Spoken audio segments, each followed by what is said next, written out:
I'm the utterly deranged, vicious male supporting role in this story. Not only did I drug the female lead, Willow, and get her pregnant, I even kidnapped her child to blackmail her. However, what the system never expected was that, even after all that, the love-obsessed female lead still couldn't forget me. So, in order to let the male lead, Makoto, successfully conquer her, the system faked my death. When I opened my eyes again, 6 years had already passed. I stood on the street, penniless. The male and female leads were already living happily ever after, while I had just escaped from a fire, so disheveled that I didn't even have shoes on. So, in confusion, I sent Willow a message. Can you lend me some money?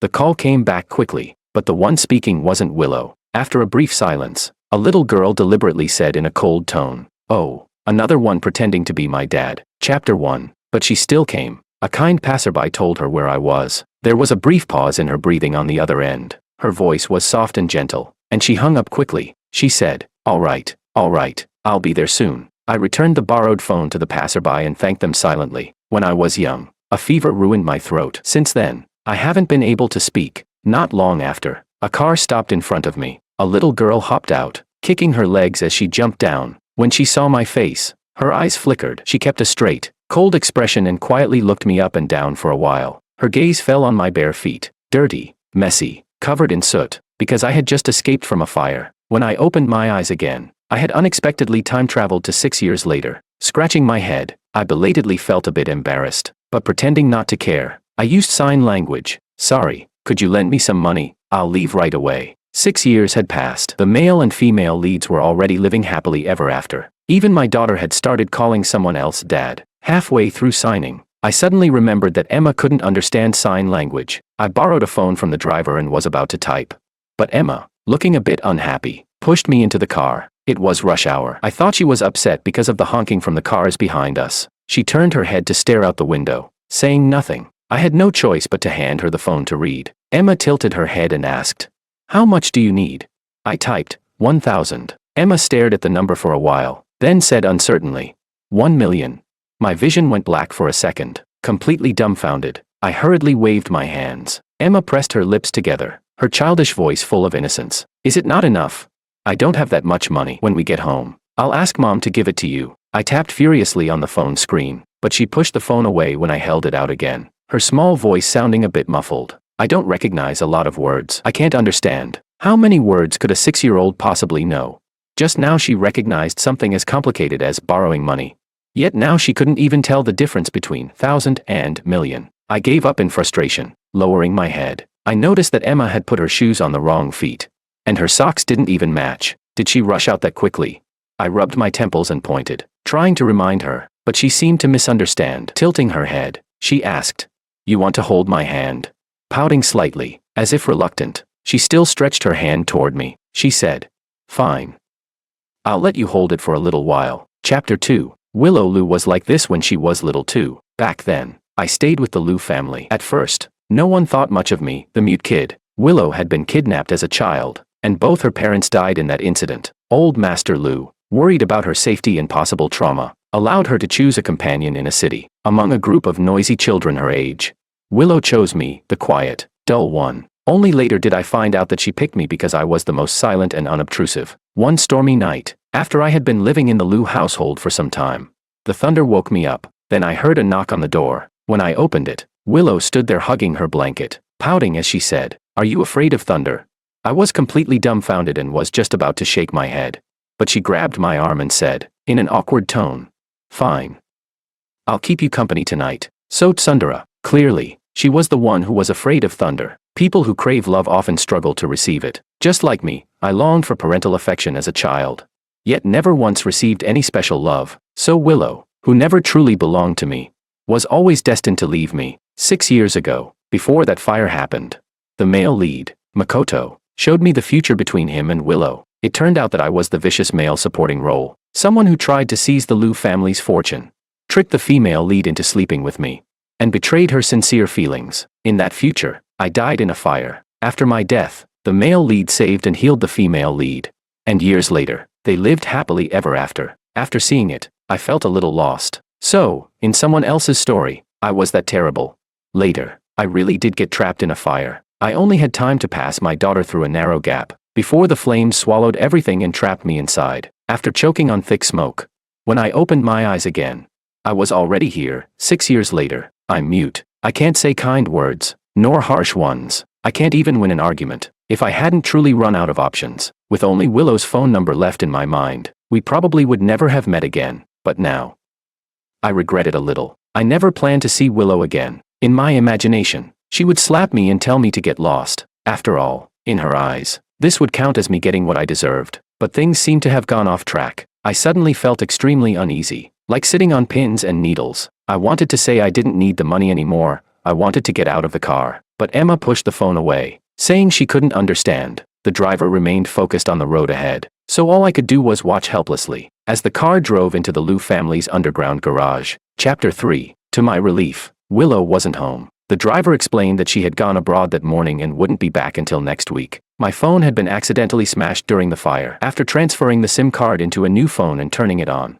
A flood of messages poured in all at once, so many that the screen lagged for a moment. I was startled. A notification from the carrier showed that a huge amount of credit had been added to my number. As for the missed calls and unread messages, most of them came from the same familiar number. Frowning, I tapped it open and scrolled down from the top. It read, "George, you sleep with me and then run away. If you don't come out soon, I'm going to get mad." Judging by the timing, this should have been during the months when I was captured by the Wong family and locked in an underground prison. Back then, my phone had been confiscated, and I had completely lost contact with everyone. I kept scrolling. Willow had written, "When I needed you the most, you weren't by my side. George, your mother took Emma away. Where are you? She said she'd trade Emma for shares of the Liu family." I agreed. "They all said you were dead." I didn't believe it. "I miss you. The child misses you too. What will it take for you to show up again? Someone pretended to be you today and scammed Emma out of 200. Idiot. If you don't show up soon, your daughter's going to get tricked away." The last message was from 2 years ago. She wrote, "If you see this, call me." After that, there was nothing. I thought, this must have been when the male lead successfully saved Willow, so she finally gave up on sending me messages. I lowered my head. My chest felt tight, almost suffocating. Yet I couldn't explain why. Actually, I had already seen it. While I was standing on the street waiting for Emma, I saw the advertisement on a giant screen at the mall. Back then, I looked up blankly as it played a promotional video of Makoto endorsing the Liu Corporation. I smiled bitterly. So it's true, no one is indispensable to anyone else, now that they're happy. My appearance would only be a disturbance. I had been about to leave, but Emma just happened to appear in front of me, and by a strange twist of fate, I ended up getting into the car and coming back with her. I checked the balance in my account. I didn't know whether the Liu family simply didn't care about the little money I had, or if they thought I was too insignificant to bother with. Even after my death 6 years ago, they hadn't even closed my account, holding onto the reassuring balance. I planned to transfer the money for the phone and clothes to a servant, and ask them to pass it along. Then I would leave. Since everyone was already happy, there was no need for me to disturb them anymore. Just as I pushed the door open, Emma, who was standing outside, instinctively took a step back. Startled by me, she lifted her chin slightly and asked in a deliberately casual tone, "Where are you going?" While I was in the room earlier, I had already downloaded a translator. I typed on it and played the voice aloud. "Thank you, I'm leaving." Time is a strange thing. Just a few hours ago, she was still a crying baby, and now she could already run and jump. Her eyes widened slightly, then suddenly turned red. She grabbed my hand nervously, panicking as she shouted, "No, you still owe me money, you can't leave." All her earlier cold pretense was gone. I crouched down to meet her eyes, very gently, very carefully. I stroked her soft hair. I had seen that future. In that future, everyone was happy. Emma would have a good father. She would grow up safe and joyful. There would be no calculating grandfather, and no irresponsible, heartless father like me. I pressed the play button, and a calm, mechanical voice echoed through the hallway. "I'll transfer the money for the phone to you." Emma glared at me, stubbornly clutching my hand and refusing to let go. She cried so hard she could barely catch her breath, shaking her head as she said, "That's not it. You messaged me and asked me to transfer you 200. That day after school, I secretly ran out and waited for you on the bridge for a long time. You lied to me. You didn't come." Her somewhat jumbled words reminded me of what Willow had mentioned in her messages. Someone had impersonated me and scammed Emma out of 200. My eyes stung a little. I reached out and wiped the tears from Emma's soft cheeks. If Makoto came back and saw this, it wouldn't be good. To Emma, Makoto wasn't just a father, he was also her future support. There mustn't be any rift because of me. I didn't want him to look at Emma with nothing but annoyance and discomfort in the future because of my existence.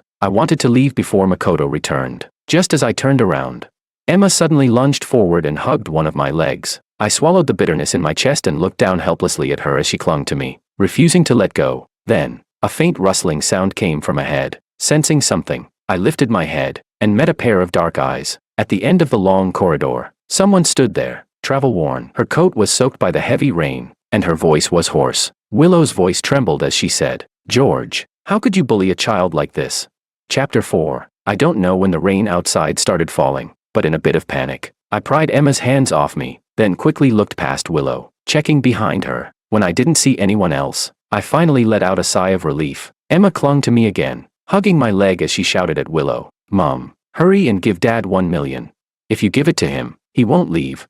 I was completely confused. Meeting Willow's slightly furrowed brows, I quickly raised my hands and signed in defense. "No, I originally just wanted to borrow 1,000. Emma doesn't understand sign language, and she can't read well. She got it wrong." My hands moved rapidly, afraid she might misunderstand. Willow clearly understood. She pressed her lips together, but still couldn't help letting out a soft laugh. With an ambiguous tone, she said, "Emma doesn't understand sign language." I noticed the small hand gripping my pant leg suddenly tighten, but Willow quickly brushed the topic aside and told Emma to stop making a fuss and go back to her room. Emma glared at her angrily. "Why should I?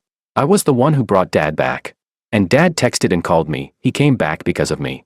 Even while arguing, she didn't forget to show off. Willow lowered her eyes and looked at her for a moment, then rolled her eyes and said, "If you hadn't secretly swapped my SIM card again, would it even have been your turn to pick him up?" She tried to pull Emma away but couldn't. Willow let out a cold snort and said, "Fine then. Ask your dad yourself if he wants you to go back to your room." The next second, both of their gazes landed on me at the same time. My scalp tingled. I instinctively looked away. After a brief hesitation, I signed, "Maybe I should just leave." Willow turned her head and, with a completely straight face, made something up to Emma. "See, he says it's late now, and you should go back to your room and sleep." Emma puffed up in anger. "You're lying, obviously." Willow bent down, raised a finger, and gently shook it to interrupt her. "If you can't understand sign language, then don't make wild guesses." Hearing this, Emma fell silent instantly. She pouted, looking at me with grievance in her eyes, but in the end, she didn't say anything. As if noticing her reluctance, Willow leaned closer to me and whispered, "That little girl won't give up easily. Wait here for me, okay?"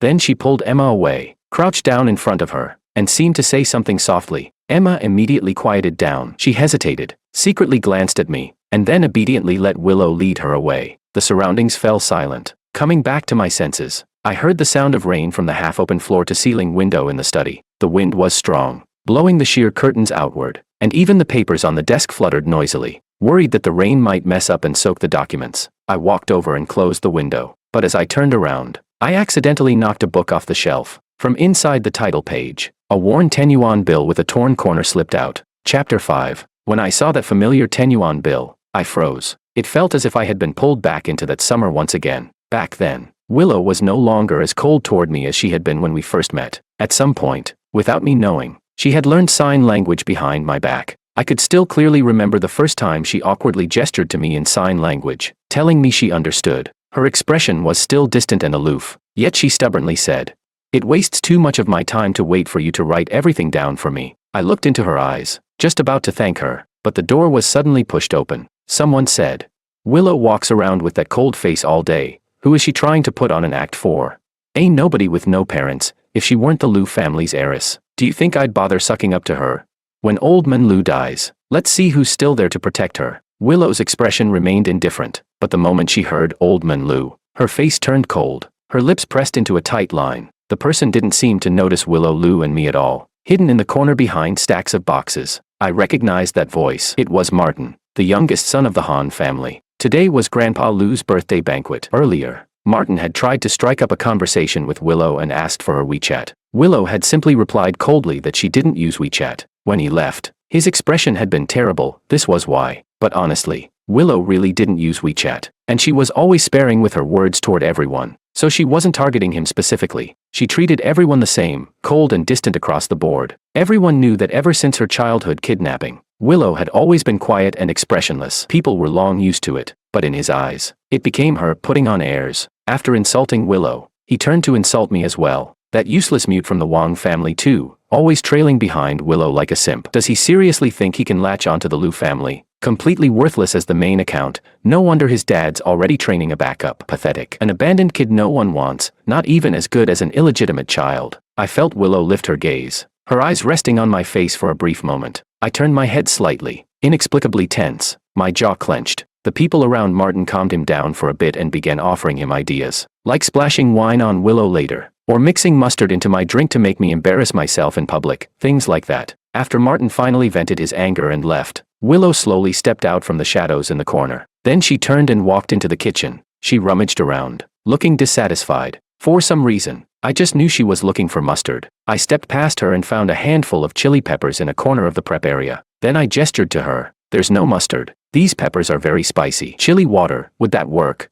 Willow's eyes lit up instantly. She reached out, took the peppers, and lightly said, "Mm." She called over 2 attendants, whispered a few instructions, then pulled me along to the second floor railing. That was probably the liveliest moment of the night. While toasting with his elders, Martin suddenly spat everything out with a puff, even knocking over the champagne tower beside him and drenching himself in alcohol. The elders of the Martin family lost face, apologizing profusely while scolding him harshly in public. At the peak of his humiliation, Martin seemed to sense something and looked up, finally spotting us watching from the second floor railing. Willow tilted her head slightly, raised an eyebrow, and casually shook the chili peppers in her hand, mouthing each word slowly. She said, "This is what doing whatever you want really looks like." Naturally, such petty squabbles among the younger generation couldn't escape Grandpa Lou's notice. Willow could afford to be willful, but I couldn't. Chapter 6. Perhaps having received instructions from Grandpa Lou, my father, who had always disliked me, unexpectedly told me to go back to the Wong family with him today. Seeing that the birthday banquet was about to end, I hesitated for a moment before apologizing to Willow. "Sorry.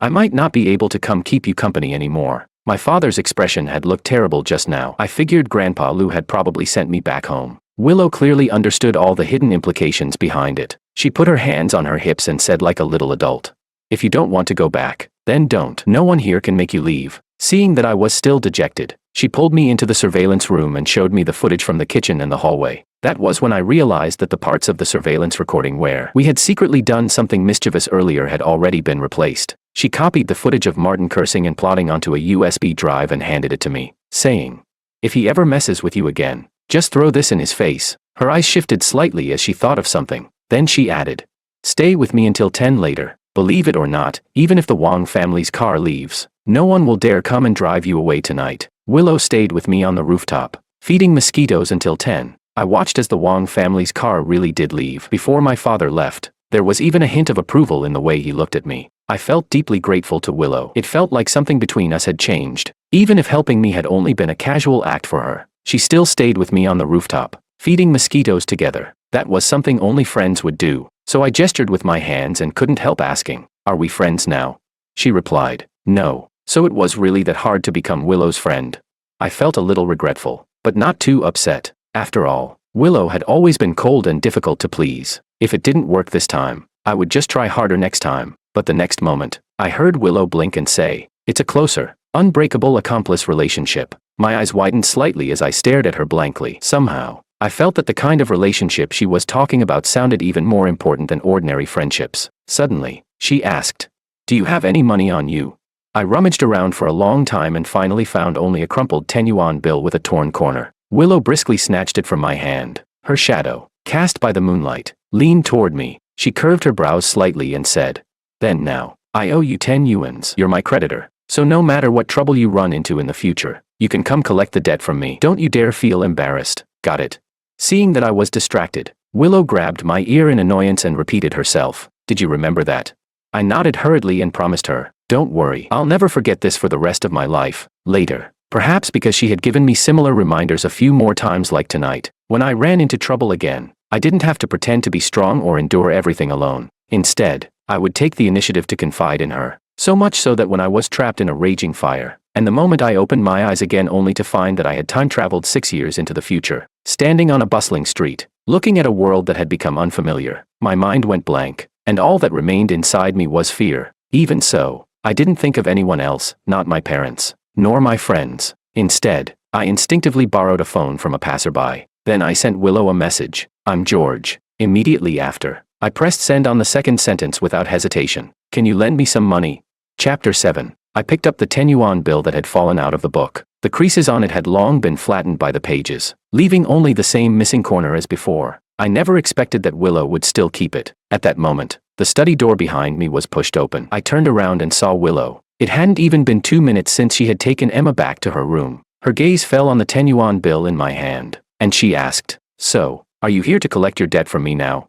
I didn't follow her lead. Instead, I asked, "Is my household registration still active?" Willow said, "Yes." Back then, your father wanted to cancel it, but I stopped him and had it changed to missing instead. I let out a sigh of relief. That was good. At least I wasn't undocumented now. I could still find a job. Otherwise, no matter how much savings I had, it would eventually run out. So I solemnly raised the 10 yuan bill and gestured, "I want to collect the debt." Willow stared at me without blinking, waiting for me to make my request. I gestured, "Give me an umbrella." The rain outside was heavy. With that same 10 yuans from back then, I chose to exchange it for an umbrella. She asked, "That's all you want?" I nodded. That was all. I carefully folded the 10 yuan bill, intending to put it back into my pocket. This should be the last time I would ever use this bill. I remembered how I felt back then. Standing beneath the giant screen and looking up at that advertisement, it was like gazing at a beautiful dream that could never be reached. If everyone could be happy, that would be nice. From now on, there would be no more malicious male-supporting characters coming to disturb anything. Taking back this old bill meant that Willow and I would be even from now on. But before I could react, Willow quickly snatched the 10 yuan bill from my hand and tucked it back into the book. I froze. I gestured, "Why are you taking my money?" Willow lifted her eyelids slightly to glance at me, speaking as if it were perfectly natural. "I owe you money. You asked me to repay you with an umbrella. So this 10 yuans is mine now." George, wouldn't it be a bit greedy if you took both?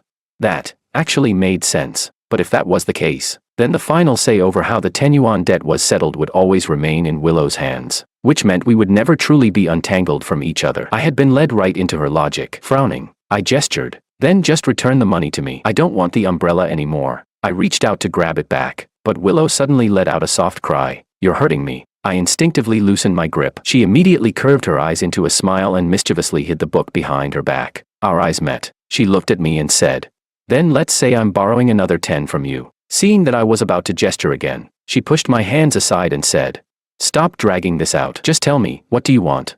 She added, "Anything is fine, even me." She leaned closer, her tone alluring and almost hypnotic. I understood what she was implying. I pushed her away in one motion, quite annoyed by her unreasonable behavior. 6 years had passed. Willow seemed to have changed. She used to be willful, but never this frivolous. Instead of enjoying a good life with the male lead, she had somehow developed such improper thoughts. I shot her a reproachful glance and refused without hesitation. "No." Willow paused at that, her expression unreadable, though there was a trace of grievance in her voice as she said, "All right." She was actually feeling wronged. Chapter 8. I felt both helpless and a little saddened, thinking that Willow, 6 years later, had turned out like this. Not only had she gone astray, she was even deceiving a child. I pinched the bridge of my nose and gestured. "Why did you deliberately mistranslate my sign language to trick Emma just now?"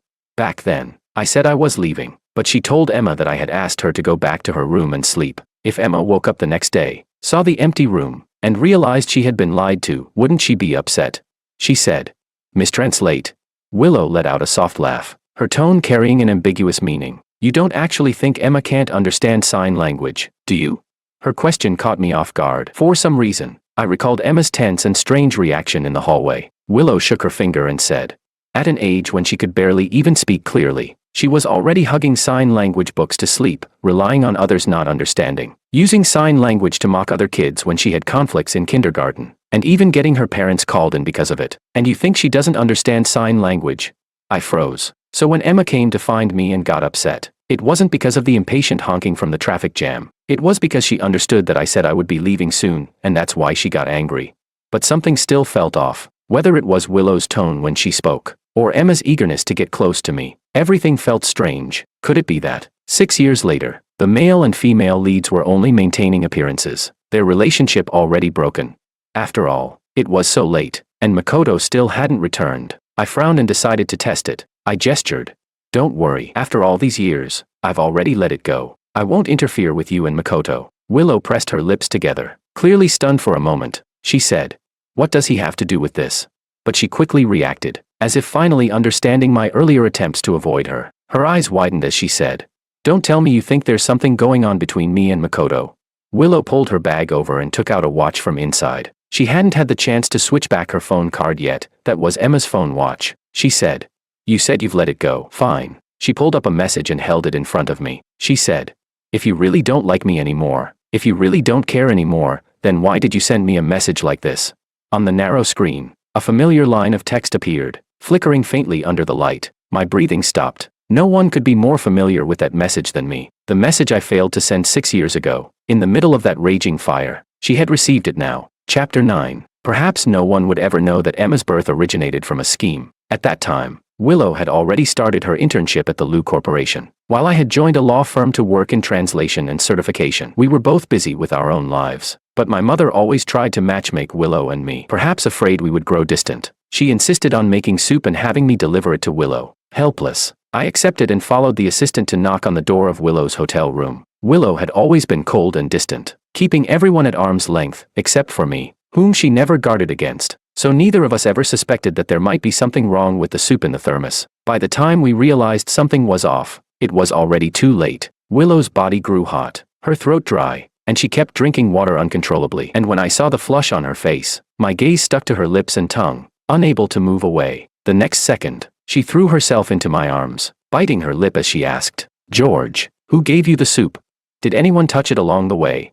I suddenly understood something, and a wave of shame and guilt washed over me. My mother had handed me the soup personally. I had not let anyone else handle it along the way. I had never imagined she would use such a method to scheme against Willow. I pushed Willow away and struggled to stand up, grabbing all the ice water from the fridge, trying to cool myself down. Then I gestured. I'll go get a doctor for you." I had drunk even more than Willow, yet I instinctively felt that in a situation like this, it would be better for us to separate. As I walked toward the door, my hands trembling while typing a message, Willow grabbed me, snatched the phone from my hand, and threw it aside, as if enduring something. She let out a soft breath and asked, "Do you really have to go?" I don't know who made the first move. I only remember that at some point, a phone call came in. Willow clung to me and wouldn't let me leave, so I ignored it, and the phone never rang again. When we regained a bit of clarity, Willow seemed to remember that I still had certification work to do that afternoon. She asked, "Did this delay you?"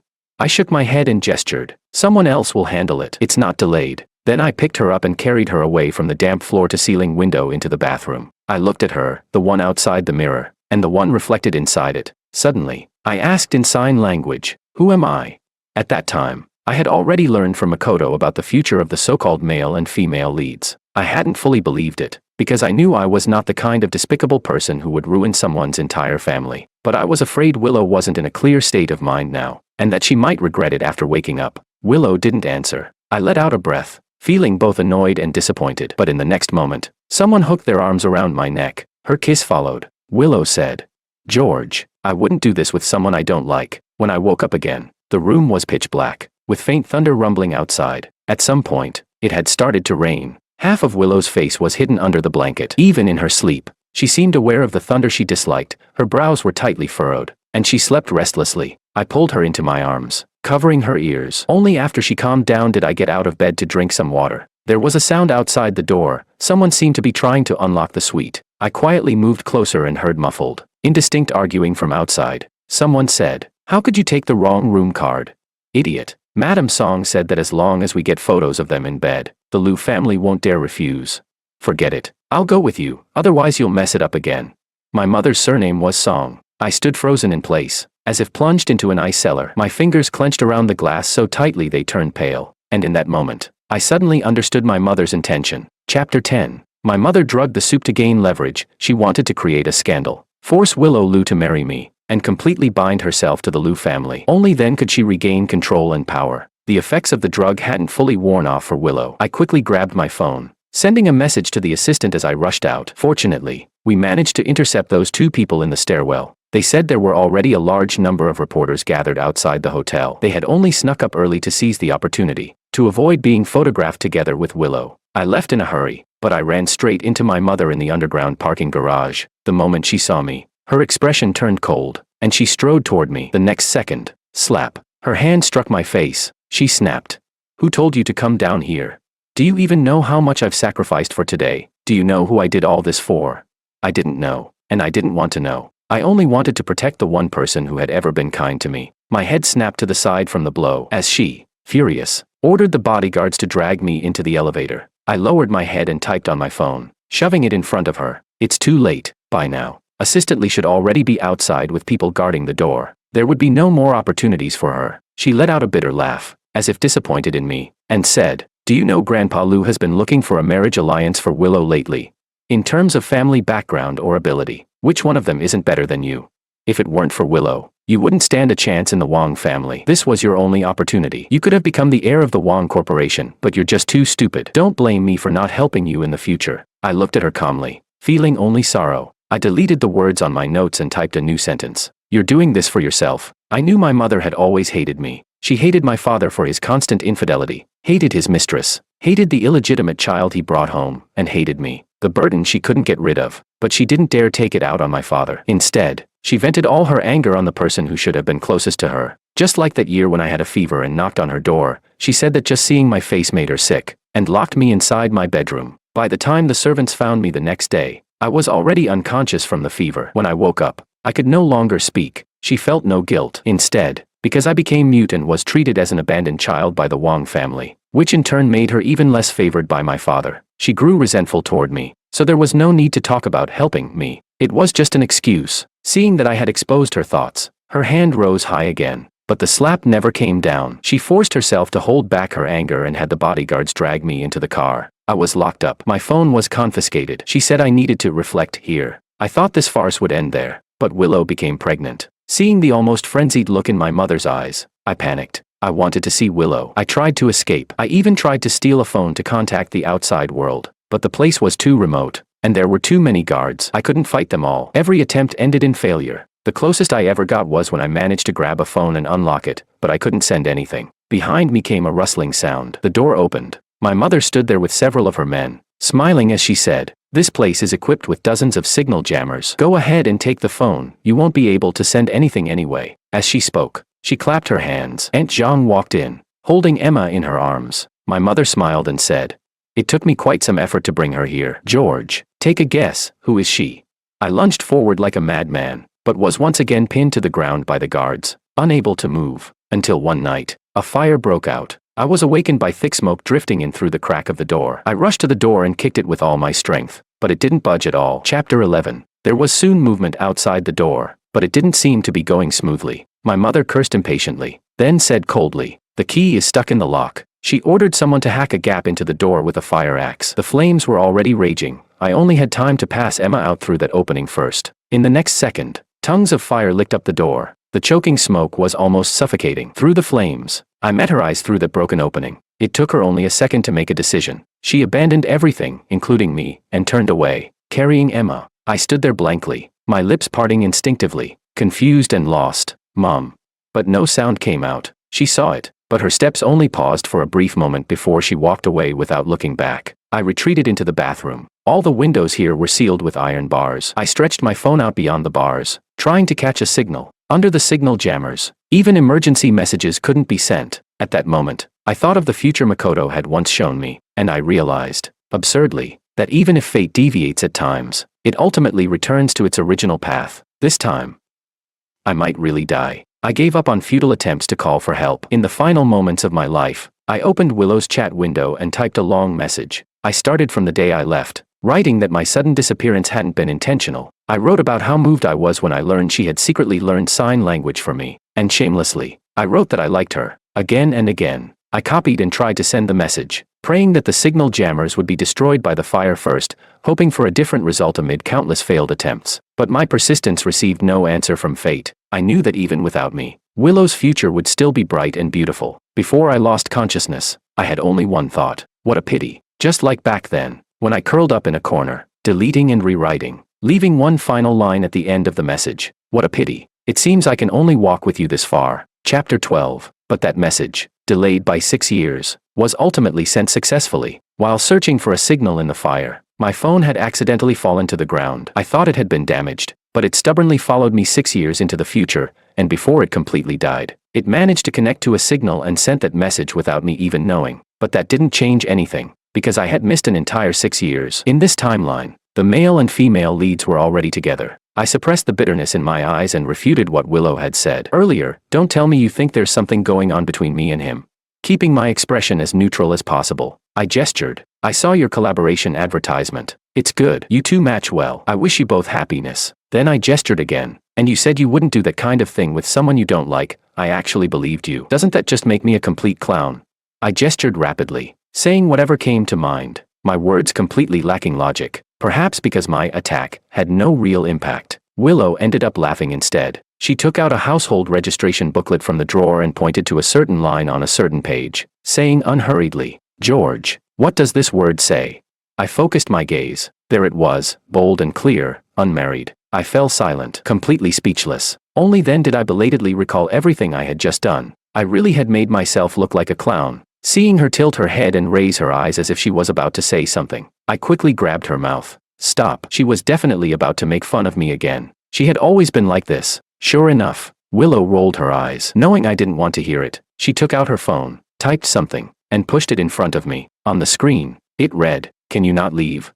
Emma has always hoped that one day you would take her to school. She misses you a lot." Willow had always said the opposite of what she meant. Just like that day when it thundered, she was clearly the one who was scared. Yet she insisted on saying it was me who was afraid. After all these years of knowing Willow, I had become quite good at translating Willow language. What she was really saying to me was, "Can you not leave?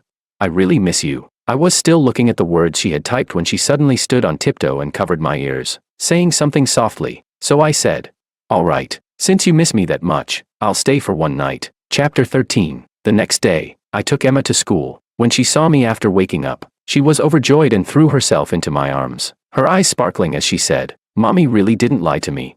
Only then did I realize that Willow had promised Emma, if she went to sleep obediently, she would still be able to see me the next day. No wonder. Even though she was reluctant, she still listened and went with Willow. I returned to the same law firm as before. Before stepping in, I had prepared myself countless times. After all, I had disappeared for so many years, the firm had probably already fired me. But when David saw me, his eyes lit up. He said in surprise, "Man, you're finally back."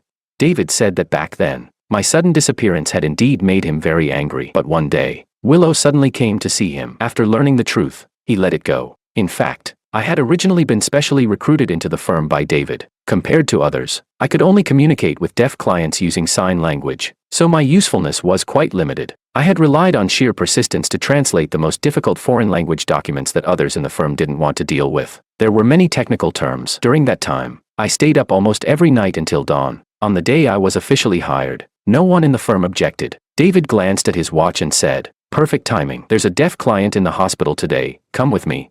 I handed over the relevant case files to David. The client had a low level of education and could barely write. Communication relied entirely on sign language. After the car accident, even defending his rights had become extremely difficult. Just as I was about to leave the hospital, I suddenly stopped. From afar, my eyes met my mother's. She was wearing a hospital gown. When she saw me, she froze for a moment, then calmly dismissed the caregiver. "It's good, you're still alive." We stood there in silence for a while before she spoke again. "Actually, I went back that year. Don't resent me. The smoke was too thick. I could only take the child and leave first. By the time I wanted to go back for you, it was already too late." I typed a few words on my phone. "It doesn't matter. None of it matters anymore." Time had left deep traces on her face. Her eyelashes trembled slightly. She took a deep breath and suddenly asked, "You've always been like this, only caring about the people you like, ignoring everyone else. George, when you say it doesn't matter anymore, does that mean I'm an outsider to you now too?"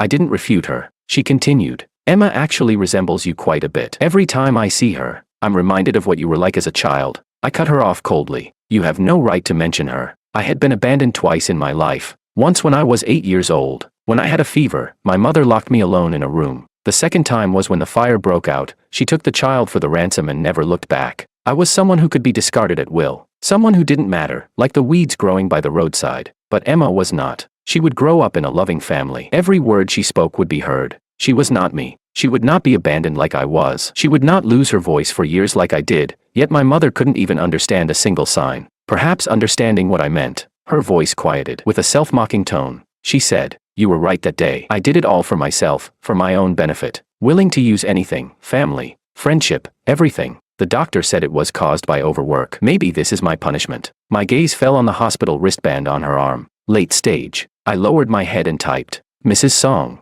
if there's nothing else, I'll be leaving now." But she smiled faintly and said, "I'm happy for you." She lifted her eyes, her gaze drifting somewhere behind me. She said, Your life is better than mine, George. I hope your future is nothing but smooth roads. I followed her gaze and turned around. I saw Willow, slightly out of breath, standing not far away in the bustling crowd. The moment she saw me, she ran toward me. Before I could react, she threw herself into my arms and held me tightly. Chapter 14. At some point, my mother had already left. Willow said, "It's okay, I'm here." I sniffed, holding back the sting in my nose, and gently patted her back. Then I asked, "Did you come to pick Emma up from school with me?" Willow paused, but instead of answering directly, she said, "Makoto filmed that Lu Corporation advertisement because..." I interrupted her with a gesture. I know. Actually, Makoto had already called me earlier that day. He was now a household name Best Actor. He told me that I should have died in that fire 6 years ago. It was because Willow paid a certain price to break free from the system that I was able to appear here. As for filming the advertisement, it was because he had helped Willow with something back then, and that was the compensation he asked for. At the end, he lowered his voice and asked me, "George, can I hang up now? I've got a date. I've already kept my girlfriend waiting too long." So what was the price? I didn't know. Instead, rather inappropriately, my thoughts drifted back to last night, when Willow covered my ears and said something to me. After I lost my voice, I had countless times tried to speak in front of a mirror. What she didn't know was that I could actually read lips. When the world fell into silence, I saw her pause for a moment and say to me, "I love you." I had once spoken, only to receive no response from my parents. After being constantly ignored, all that remained of me was caution and restraint. So even the smallest kindness became something I treasured deeply. I tried desperately to smooth out every edge of myself, thinking that would make others accept me, until one day, I met Willow. She looked cold and distant, yet she reached out her hand to me when I fell, seriously helping me up when I was bruised all over. I thought our meeting would be brief, but she stubbornly stayed by my side, and told me, "George, you don't need to please anyone." Suddenly, I asked, "Can I still make a request now?" She said, "Of course." I gestured. "How about going to the Civil Affairs Bureau with me to sign a long-term contract?" She couldn't help but laugh. Then she said, "Sure, but long-term isn't enough. It has to be for a lifetime." Looking at the curve of her smiling eyes, I was reminded of that summer night when Willow stayed with me on the rooftop, feeding mosquitoes. Back then, as I watched the Wong family's car drive away, I couldn't help but ask, "Are we friends now?" And I remembered her tilting her head, blinking at me, and saying with a soft laugh, "Now we're accomplices." Willow Extra. Chapter 1. Emma was only 4 years old the year she was scammed. After school, she secretly slipped out, thinking no one noticed, when in fact, a bodyguard had been following her the whole way. She stood alone on the bridge for 2 hours. By the time Willow arrived, the back of her hands were covered in mosquito bites. The moment she saw Willow, the little girl, who had been pretending not to care, instantly had red-rimmed eyes and reached out her small arms to hug her mother. Only then did she allow herself to feel wronged. Choking back sobs, she handed her phone watch to Willow and asked in a muffled voice, "Mom, why didn't Dad come?"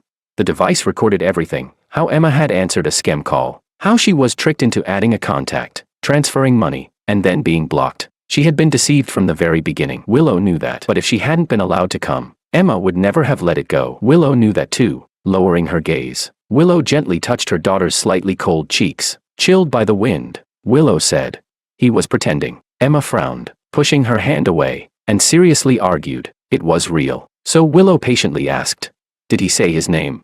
You only got that phone watch last month. How did he know your number? And did you forget, when Daddy was little, he got sick and can't speak, so he only sends messages to you. He wouldn't call you." Emma stared at the ground, finally seeming to realize something. She fell silent, her mood low. Children are easy to fool. All it took was one question, "Are you my dad?" And the other party went along with it, changing their approach to continue the scam. After returning home, Emma remained quiet and downcast. During dinner, she suddenly asked Willow, "Mom, can you teach me how to read? If someone sends me a message next time, I'll ask for their name first and have them write it out." That night, Willow taught her how to read and write. Her small hand gripped the pen tightly, tracing each stroke carefully as she asked, "George Wong, what does this mean?" Willow answered, "It means a full name, surname and given name." Emma stared at the characters for a while, then frowned and said innocently, "It's so hard to write. Can't I just write Wong?" Willow asked in return, "If someone calls you Wong, would you know they're calling you?" Emma thought hard for a moment. It seemed she wouldn't. Willow said, "You can only find him if you remember his full name." Emma nodded and remembered it. After carefully tracing several pages, she seemed to think of something and casually asked, "Then, does Dad have your phone number? So when he sends messages, does he only send them to you?" Willow didn't realize the little schemes in the child's mind at that moment. She simply thought Emma had learned her lesson and wouldn't be fooled again. So she gave a soft And so, at that time, she had no idea that over the next 2 years, her phone SIM card would be secretly swapped out again and again. Chapter 2, Willow Extra. That night, a heavy storm broke out. Thunder crashed through the deep night. She sat by the floor-to-ceiling window, still unable to sleep. When she was young, she had been kidnapped and witnessed her parents' deaths with her own eyes. Very few people knew that the day she was kidnapped happened to be a stormy night just like this. Every time it rained and thundered, George would come to find her. But now, George was gone. As a child, she feared thunder. Later, she grew to resent it. Now, all she felt was silence. Why was it so quiet? She stared at the curtain of rain outside, feeling the emotions she had long buried break through like a dam collapsing in the storm. She missed him, so much that it ached. After a moment, she got up, put on her shoes at the entrance, and, on the kind of stormy night she hated most, went alone to the cemetery. She stood in the rain, quietly looking at the gravestone for a while. Then she threw away her umbrella. Under the stunned gaze of the caretaker, she dug open the grave with her bare hands, tears mixing with the rain. She was going to take George away. It had taken her many years to help George break the habit of bottling everything up inside. She knew about Wang father's opportunism. She knew about Wang mother's manipulation. She knew how desperately George had tried to escape. She knew he would never want to remain in this cold grave, built by the Wang family, filled with nothing but false affection. In the raging storm, she carefully lifted the urn, but the moment she held it, her tears abruptly stopped. The weight was wrong. At that instant, her heart began to pound violently. She shielded it carefully with her umbrella and opened it. Empty. The world fell silent, only the sound of her heartbeat remained. She stood there, stunned for a moment. Then, suddenly, she let out a soft laugh. George wasn't dead. That night, as she dug up the grave, she laughed out loud in the raging storm. Chapter 3, Willow Extra. That night, she had a dream. She dreamed of another world. In that world, she also dug up his grave on this very night, but unlike her, that version of her wasn't so fortunate. The urn was not empty. The conquest mission in that world was just as unsuccessful, until one day, Makoto found a way to evade the system's surveillance and came to her. Makoto spoke casually, saying that the so-called mission might just be a scam. He realized that George was completely different from how he appeared in the storyline he had, including that sudden fire, which was very likely the system's doing. The system used its energy to rewrite the original world, issuing missions for the players to follow the script and conquer the female lead. They had all been deceived. Willow listened quietly as he spoke, hearing his excitement as he said he could help her. But Willow only asked one question. She said, "You still haven't given up, have you?" Half-truths mixed with lies, trying to get close to her and continue the mission. "You're still planning not to give up, aren't you?"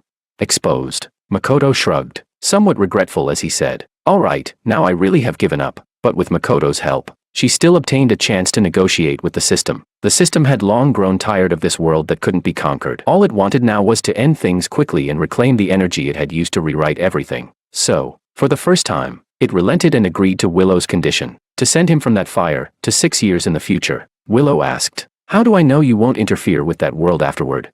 The system fell silent for a moment. Then, in front of Willow, deleted all its anchors. If there could be a world where happiness existed, then that would be enough. After that day, the system demanded that Willow continue cooperating to complete the mission. Willow ignored it. Faced with the system's hysterical questioning, she only found it foolish. Willow even laughed softly and said, "When a liar deceives another liar, isn't that perfectly normal?" By then, many years had passed, so many that Emma had already grown up. One day, Willow asked her, "I'm going to find your father. Will you be okay on your own?"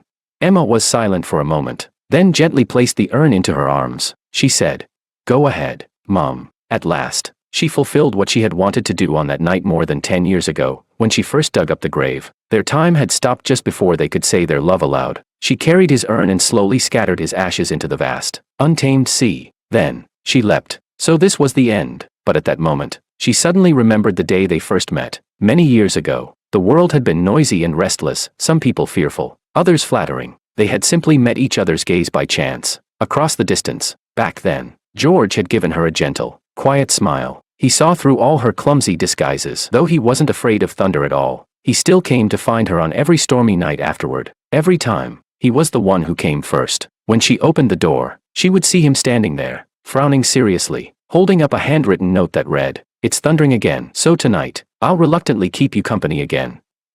Miss."